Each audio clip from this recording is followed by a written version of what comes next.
This is the Yukon Entrepreneur Podcast, and I am your host, Carrie Johnston. This podcast is produced on the traditional territory of Champagne-Anishinaabe First Nations, and this week we're celebrating Yukon innovators with a special series focused on connecting innovators who are working in health and wellness. And my guest today is Ammanda. Ammanda, please go ahead and introduce yourself. I'm Ammanda Partridge. I have owned Elements Hair Studio and Day Spa for about 17 years now, and my newest venture is starting Yukon's first registered trade school for training in aesthetics. And congratulations, that is such an exciting adventure for you, and I'm so impressed with your ingenuity and pulling it all together. Thank you. How long have you been operating Elements?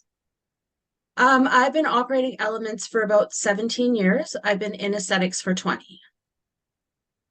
And where's your market? Are you just operating here in the territory, or do you have any business outside the territory?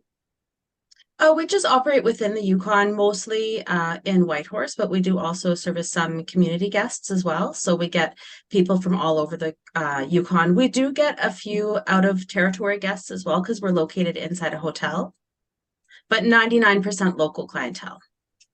And for your new school, is that operating in Whitehorse, or is that across the territory, or what's that model look like? Yeah, I'm super excited about the model that I chose for the school. Something that was really important to me when thinking about the project was accessibility. So a little bit of back history with me is I grew up in a super tiny town, only like 400 people, Stewart, BC. So the options after graduation were very limited for me. And it was really hard for me to leave my hometown. So that's something I took into consideration when I was designing the program. So the actual location of our school is in Whitehorse. We chose to have it inside Normandy Manor, which is a supported seniors living facility. So we can create a bit of an intergenerational space there by bringing some young people in. And there's also accessibility as far as like handicap accessibility to the school, which was important to me. So our actual school is located in Whitehorse, but the delivery of the program is hybrid. So community students can take all of the theory front loaded from their home community, and then they would come into town at their availability so we can have a flexible schedule for them to complete their practicum hours in order to complete the diploma. The other option for education is we do have single skills aesthetics courses available, and they're anywhere from like a 1 to a 5-day format.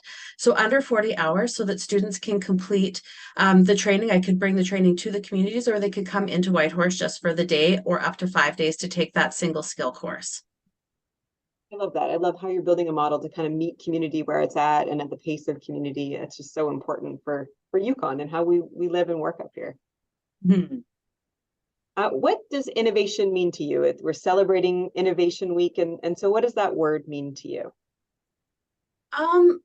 When I think of innovation, I think of Yukoners because we just have such a different experience here with our access to supplies and all that type of stuff. So it's just kind of like figuring out how to make it happen. That's what innovation is to me. People here are doing it every day. You have to find different ways to do things because we don't have everything at our fingertips. How does wellness sort of feature in the way that you work and the way you've built your business? So our whole business is built around wellness. We're providing wellness services to our guests, but it's also helping to teach them about incorporating wellness into their own life. And something that I really like about wellness as a whole for the industry is the entire industry has kind of done a shift where now, instead of it being something that's just luxurious that you treat yourself to every once in a while, it's become something that really is a part of health. And that's a part of trying to take good care of yourself, is making sure that you incorporate those wellness practices. What inspires you about the work that you do? I always like to tell people that providing the service is really the secondary part of my job. The primary part of my job is building connections. That is my favorite part. I love that we get to be involved in our guests' happiest moments of their life, but also some of their most difficult ones. People come into us to get relaxation when they're going through a difficult time personally. We also get to see them when they're celebrating something personally. And it's really rewarding and really touching to know that you get to be involved in that part of their life and that you've built that type of relationship or connection with them. And, in any industry, there are challenges that we face and sort of the environment that we're operating in, the current system.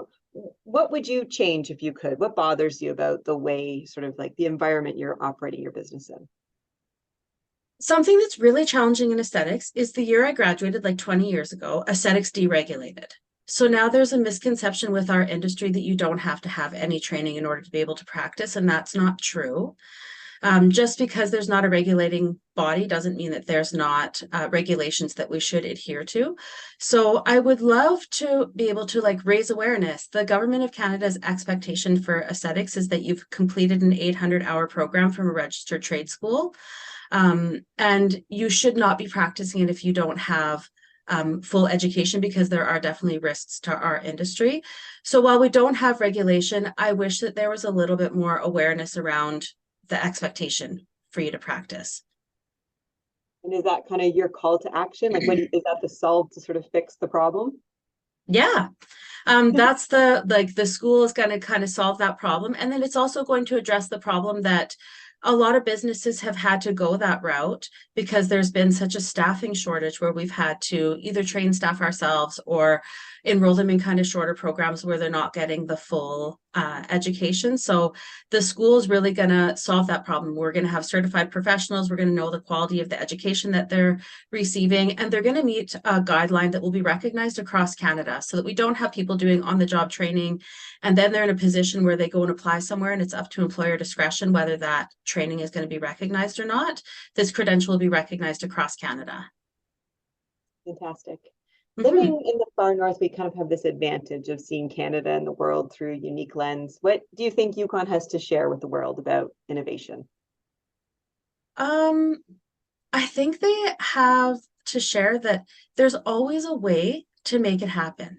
You just have to be resourceful and you have to be sometimes patient, and sometimes things are going to take a little bit longer than what you expect them to or need to. But if there's a will, there's a way, and Yukoners really have demonstrated that.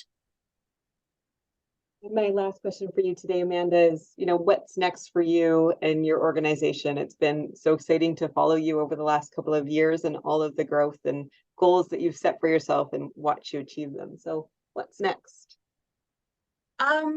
Next would be, so right now we have our single skills programming courses available. We will have our trade school designation very soon, and then we'll be launching our diploma program. So I'm super excited to lead our first cohort of students through the diploma program, watch them graduate, and my hope is that they'll bring some services to the communities.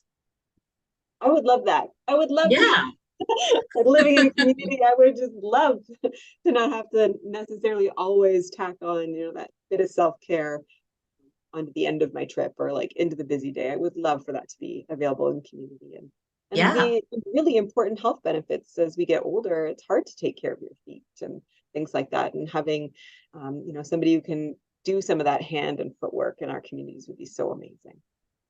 Oh, it would make such a difference. I know with my experience teaching for Yukon College, I did a little stint up in Old Crow where we did a pilot program up there. And when I wasn't teaching, I was often in the evenings going around to different places and doing foot care for people, especially like the seniors. They don't have anyone to take care of their feet. And that's not a challenge that's unique to Old Crow. That's a challenge that's faced in all of the communities. So you're right. It's so important for your health and just makes you feel better. So it'd be nice to see it available to everybody. Oh, thanks so much for your time today, Amanda. Are there any final thoughts that you'd like to share with our audience before we sign off? I don't think so. Well, if you're interested in aesthetics, make sure you look up yukonaestheticschool.com because we are going to be opening up that registration soon. Excellent. Thanks so much, Amanda. Have a great day. Thank you. You too.